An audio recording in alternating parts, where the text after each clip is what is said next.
Praise the Lord. परमेश्वर की नाम की महिमा हो। नई दिन नई उम्मीद में आप सभी का स्वागत है। आज हम ध्यान करने वाला वचन एजरा 8:23।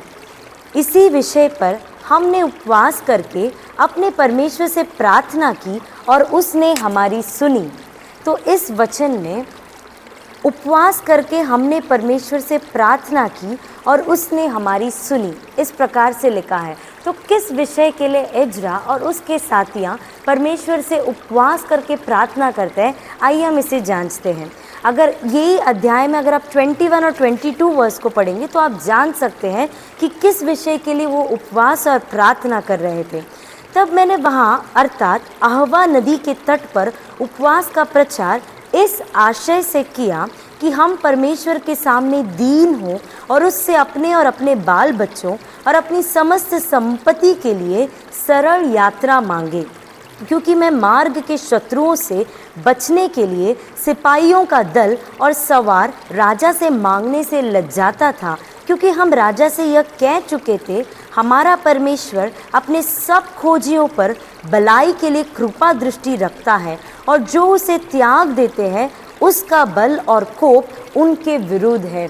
तो हम देखते हैं कि एजरा और उसके साथियाँ राजा से आज्ञा पाकर यरूशलेम को बबीलोन से लौट कर आते हैं, ताकि यरूशलेम में जो भी नगरें, जो भी फाटक और कलीसिया जो भी टूटे फूटे हालत में थे, उन्हें वो लोग फिर से बांधने के लिए, वो जगह को फिर से बसने लायक बनाने के लिए वो राजा से आज्ञा पाकर बबीलोन से यरूशलेम की ओर यात्रा कर रहे थे। राजा ने भी उन्हें बहुत सारे धन दौलत सोना देकर कि जाओ ये सब तुम्हें वहाँ पे बांध काम के लिए सहायता करेगा बोलकर उन्हें बहुत से दौलत दिए थे और उनके हाथ में भी बहुत सारे धन दौलत थे।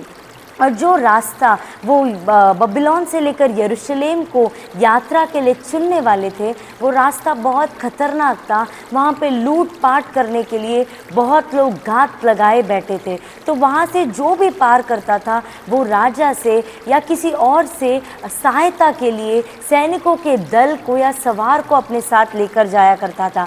लेकिन एजरा ने ऐसा राजा से नहीं मांगा, क्योंकि उसने राजा से विश्वास के साथ, हिम्मत के साथ वो कह कर आया था कि हमारा परमेश्वर अपने सब खोजियों पर भलाई के लिए कृपा दृष्टि रखता है, इसलिए हमें आपकी सेना की या आपकी दल की कोई ज़रूरत नहीं है, क्योंकि हमारा परमेश्वर, सेनाओं का परमेश्वर ही हमें काफ़ी है कि हमें उस रास्ते से सुरक्षित रूप से यरूशलेम पहुंचाने के लिए। तो उसी प्रकार परमेश्वर पर पूरा विश्वास कर कर वो और उसके साथियाँ अहावा ये नदी के तट पर वो लोग उपवास करते हैं, अपने आप को नम्र करते हैं। जब वो इस तरीके से अपने आप को नम्र कर कर परमेश्वर की उपस्थिति में आकर उपवास के साथ प्रार्थना करते हैं, तो परमेश्वर उन्हें एकदम सुरक्षित रीति से, वो जब वहाँ पे यरूशलेम में पहुँच जाते हैं तो वो गिन कर देखता है कि जितने भी चीज़, जितने भी धन दौलत उसने लाए थे वो सही सलामत है क्या। तो परमेश्वर ने, जैसा परमेश्वर ने उनको वायदा दिया था,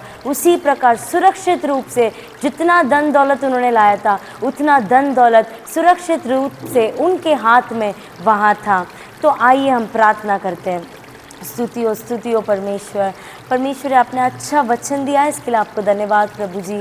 परमेश्वर ये वचन को सुनने वाले परमेश्वर, हम भी परमेश्वर जिस भी उपद्रव या वेदनाएं के द्वारा परमेश्वर गुजर रहे हैं प्रभु जी, परमेश्वर हमें सिर्फ ये एक बात ध्यान में रहने पाए कि हमारा परमेश्वर, सेनाओं का परमेश्वर अपने खोजियों पर कृपा दृष्टि रखता है। परमेश्वर आप, परमेश्वर आपकी ओर देखने वाली प्रजा को कभी आप लज्जित होने नहीं देते। जिस प्रकार एजरा और उसके साथियों को परमेश्वर, जब उन्होंने उपवास करके अपने आप को नम्र किया तो आपने उन्हें सुरक्षित रीति से परमेश्वर यरूशलेम को पहुंचाया। उसी प्रकार प्रभु जी, जब आपकी प्रजा आपके सामने नम्र होकर उपवास के साथ प्रार्थना करती है तो उनके सारे ज़रूरतों को, विनतियों को पूरा करने को आप सक्षम है परमेश्वर। ये छोटी सी प्रार्थना यीशु मसीह के नाम से सुन और कबूल कर ले पिता, आमीन।